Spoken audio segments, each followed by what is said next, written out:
ဒါကတော့မနက်ဖြန်က16ရက်နေ့မနေ့ပိုင်းအတွက်ဖြစ်တယ်ပေါ့နော်အဲ့တော့မနက်ဖြန်ကလည်းကျွန်တော် 3D ပါထွက်မဲ့နေ့ဖြစ်တယ်ပေါ့အဲ့တော့အခုကတော့ကျွန်တော် break နဲ့ညှိပြီးတော့ရတဲ့3ခွက်ပေါ့နော်အဲ့3ခွက်ကိုအဓိကထားပြီးတော့ကစားစီခြင်းတယ်ပေါ့နော်တစ် break ကိုတစ် break 10 break နော်ဒီမှာနှစ်ခတ်ကိုနှစ်ခတ်နော်အဲ့လိုမျိုးတွေကြာကဲဟုတ်ပြီအဲ့တော့ညနေပေါ့မနက်ဖြန်ကမနေ့အတွက်နောက်ငါမနေ့အတွက်ကြည့်မယ်ဆိုရင်ဘယ်ခွင်ရနေစပြရင်ကောင်းမလဲကျွန်တော်တို့ဒီကီးပေါ့နော်ကီးကကျွန်တော်တို့စပင်းနေတော့မယ်ပေါ့နော်အဲ့ဒီကောင်ကဘယ်လိုလဲဆိုအဲ့ဒီမနေ့ကကျွန်တော်ပြခဲ့တဲ့ကီးတစ်ခုပဲပြတ်တယ်နော်နောက်တစ်ခုအရင်ပြလက်စကီးကမပြတ်ဘူးနော်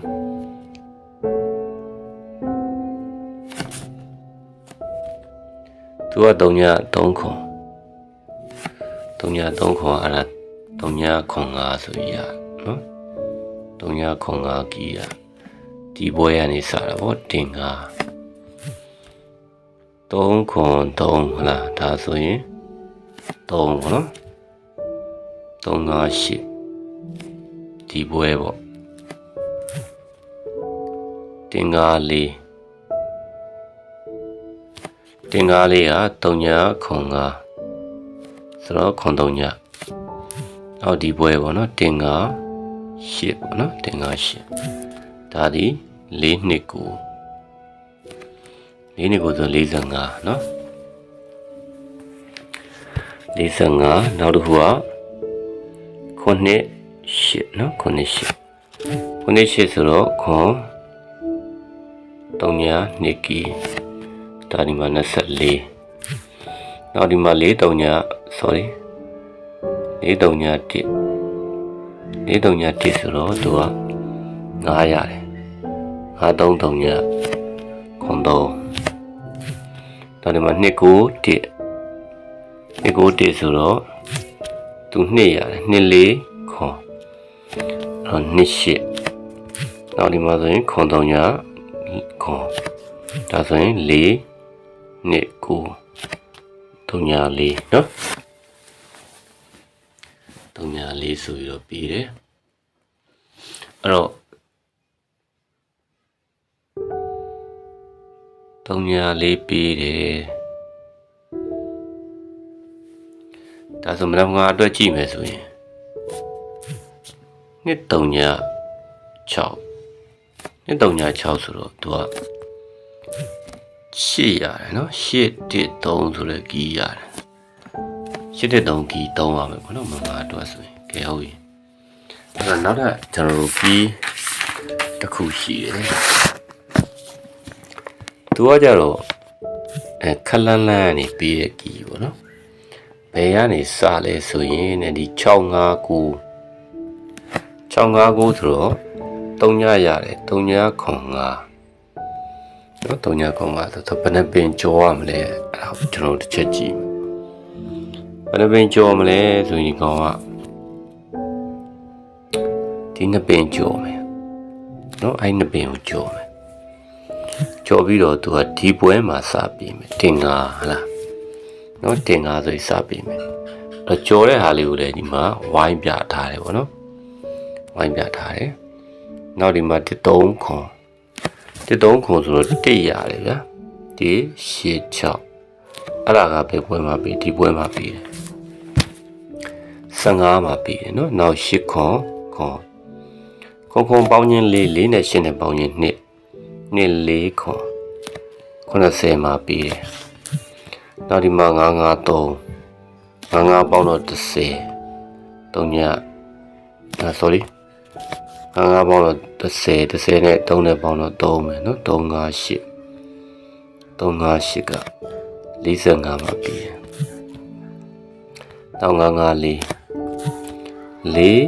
9အဲ့ဒါ2 4မှာပြီးတယ် နောက်ဒီမှာ3ည2ရှစ်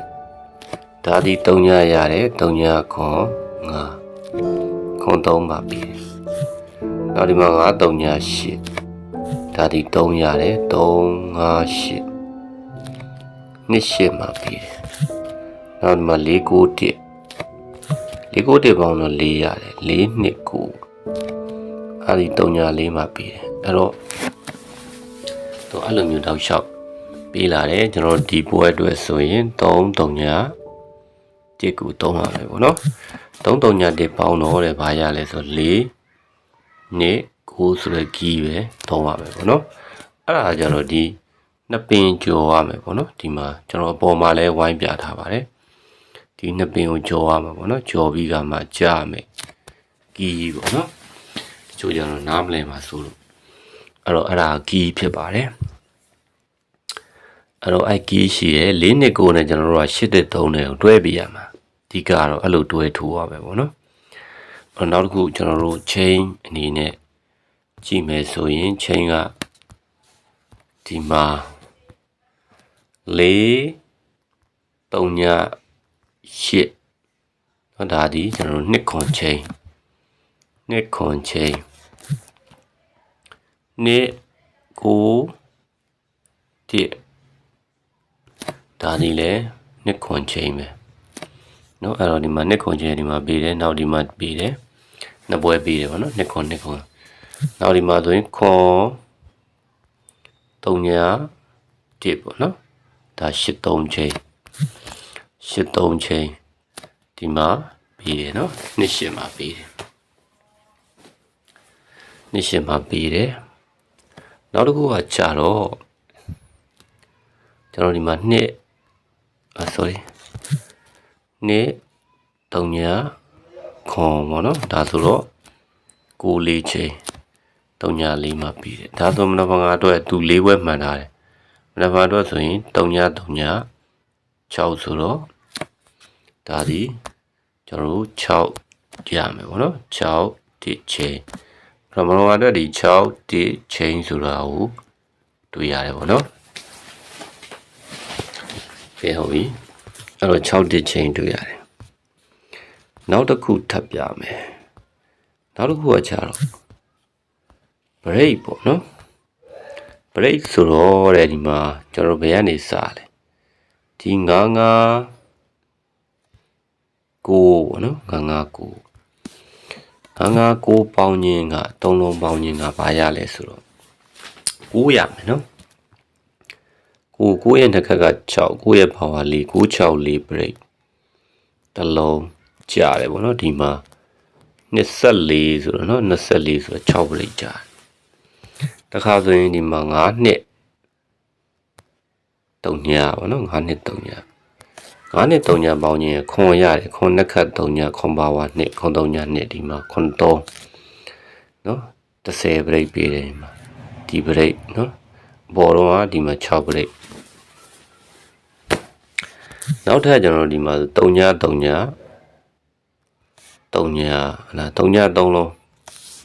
3ည3လုံးဆိုတော့3ညပဲရမယ်3ညနှစ်ခတ်ခွန်3ညပါဝါ9အဲ့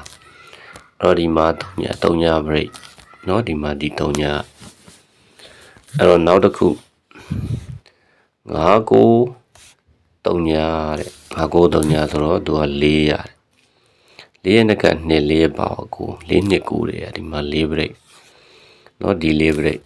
အဲ့မှာ4အဲ့လိုမျိုးပေးလာတယ်ဒါဆိုရင်ဒီပွဲအတွက်ဆိုရင်4 3ည9ယူရမယ်